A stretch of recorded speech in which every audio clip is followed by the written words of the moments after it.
Welcome, traveler! Today we will resume our journey to discover the best single malt whiskies made in India, an ancient land rich in traditions, as well as the largest consumer of aquavit in the world. If you missed the first chapter, I recommend you to take a look at it. So sit back and let's get started.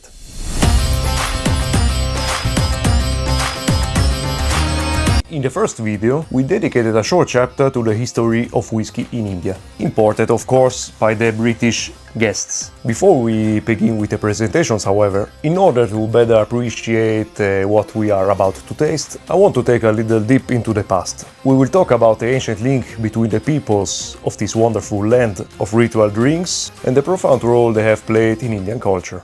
Since the dawn of time, India has recognized fermented and ritual beverages as something that goes beyond simple nourishment or pleasure.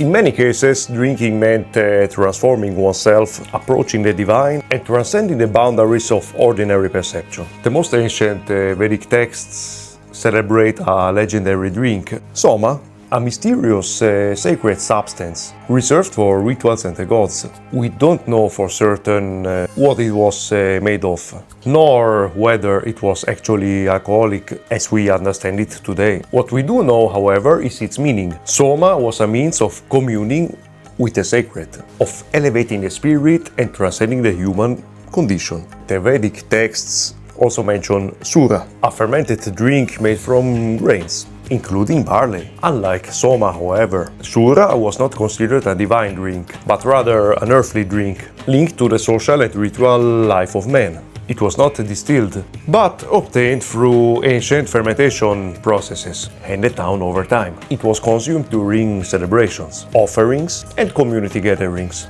while remaining a subject of debate and, at times, criticism in more aesthetic religious texts. It is fascinating to note how, thousands of years ago, barley, the same grain that today gives life to malt whiskey, was at the center of practices related to transformation, time, and fermentation. And now, let's get to the point.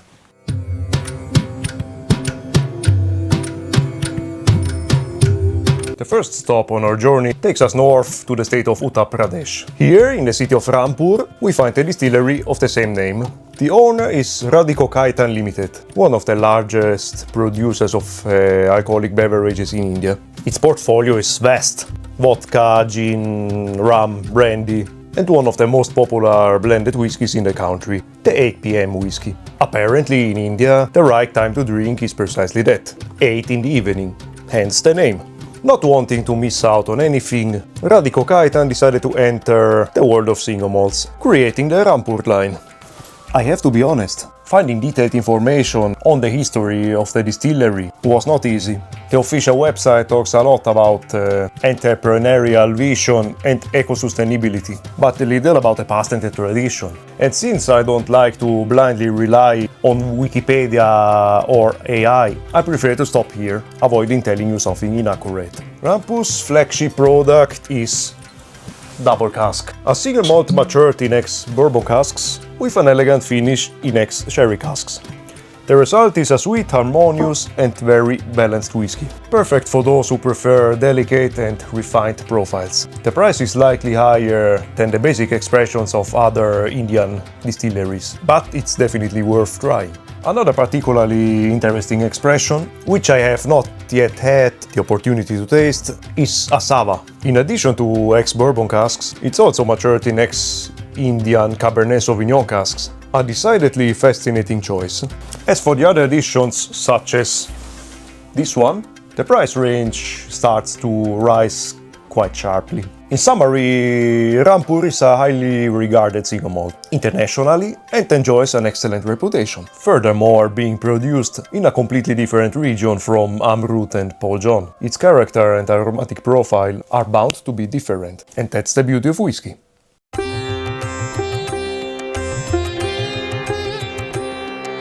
Our journey continues northwest, of the historic region of Jammu and Kashmir. It is here at the foot of the Himalayas that Jammu, often called the City of Temples, is located, and it is here that Gyanchand single malt whisky is born. Gyanchand is produced by Dewan's Modern Breweries, a company that has been active in the sector since the 1960s. But behind this name lies a key figure, Gyanchand Dewan, founder of the company and a man driven by a deep passion for quality spirits. For Dewan, whisky has never been just a commercial product. The idea of creating an authentic Indian single malt required time, patience and a long-term vision. A vision that finds a natural ally in this land, its climate and its rhythms. This area of India is very different from those we have encountered so far. The climate is cooler, the temperature variations are more pronounced, and maturation is slower and more controlled than in the torrid climates of the south. All this is reflected, at least on paper, in more measured, elegant and balanced profiles.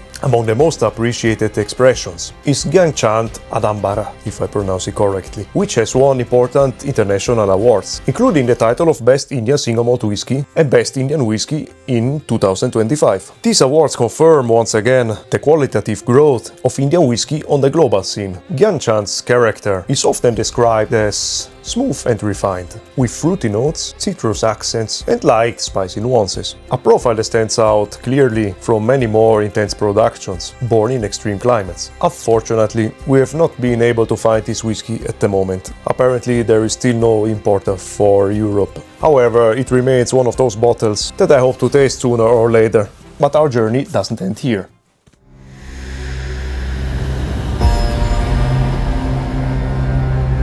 After leaving the slopes of the Himalayas and the cooler climes of Jammu, our journey takes a sharp turn. We head southwest, into the arid and ancient heart of Rajasthan, a land of deserts, ancient fortresses and absolute silence, where time seems to pass according to its own rules. It is here that Godawan is born, aptly named the spirit of the desert. Godawan is a single malt by Diageo India, created within the Good Craft company. The company's creative laboratory dedicated to artisanal and identity-driven spirits. The name might suggest a purely industrial product, but in reality it hides a philosophy deeply rooted in the territory. Production is based in Rajasthan in an extreme climate, high temperatures, dry air and significant temperature variations. These conditions have a decisive impact on maturation, accelerating it and concentrating aromas and structure, giving life to a whisky that uncompromisingly reflects the place where it is born. The name Godawan is a tribute to the great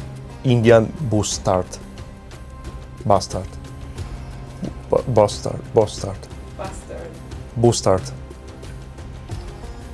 An iconic bird of Rajasthan, which is now unfortunately at risk of extinction. However, this is not a symbolic reference. Part of the proceeds from the sale of Godawan is allocated to projects for the protection and conservation of this species, linking the destiny of the whisky to that of the land from which it comes. This gesture further reinforces the idea of Godawan as the spirit of the desert, not only in character, but also in intent. The main expressions, such as Godawan 01 and 02, are built around a balance between richness and spiciness, using local ingredients and an approach that puts the terroir at the center of the story. A single malt that does not seek to imitate Scotland, but to tell another story, that of the Indian desert. Unfortunately, as with Gyanchand, I have not yet had the pleasure of tasting this whisky. Its availability in Europe is extremely limited, but in terms of vision, identity and international recognition, Godawan has earned its place on this journey, and I sincerely hope to get my hands on it as soon as possible.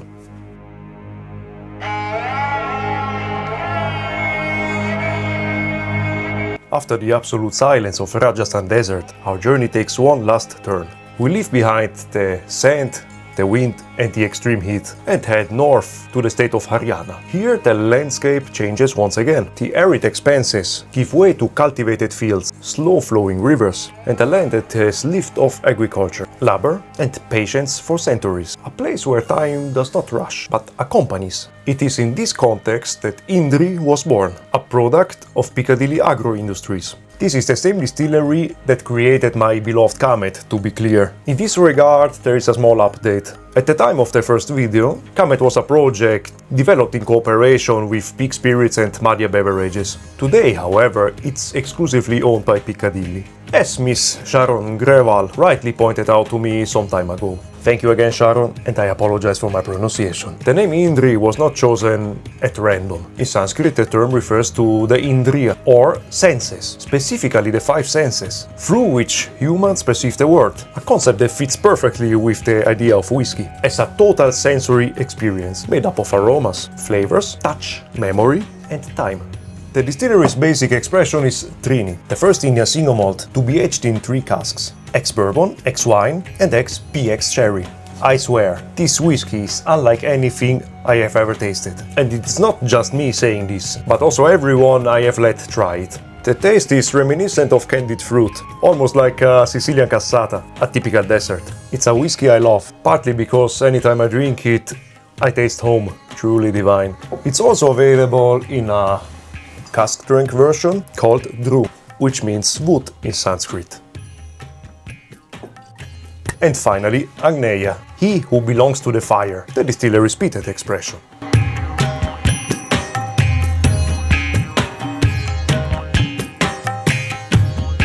And with Indri, our journey comes to an end, at least for now. These are all the entries for Indian single malt. A journey that has taken us from ancient ritual drinks through history, climate, and extreme diverse territories to a modern, conscious, and a surprisingly mature reality. I say this without hesitation. I love Indian whiskey, and I believe it should not be viewed with prejudice just because it is not made in Scotland. Each bottle we have encountered tells its own story, born of its territory, its climate, and the passage of time in a different way.